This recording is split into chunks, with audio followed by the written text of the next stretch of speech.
şübhələndik, niyə sınadıq?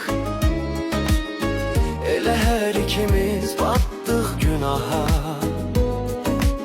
Hansımız daha çox indi tənhayıq? Bu ocaq alışmaz, yanmaz bir daha.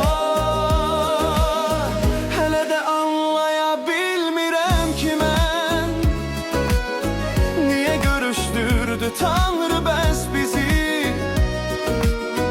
Elə söylədin ki əlvidanı sən, nə sevgi qaytarar, nə həvəs bizi. Arzumdur bir daha heç rastlaşmaya.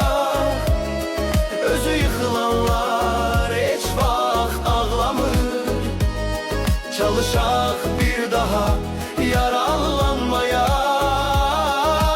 Bu yaşta yaralar qaysaq bağlamır. Həyat yollarında kaş alsın deyək, sevinç ağuşuna hər birimizi. Nə kök sötürməyək, nə ah çəkməyək. Bir gün çəkdiyimiz ah tutar bizi. Arzumdur bir daha heç rastlaşmayaq. Özü yıkılanlar heç vaxt ağlamır. Çalışaq bir daha yaralanmayaq. Bu yaşta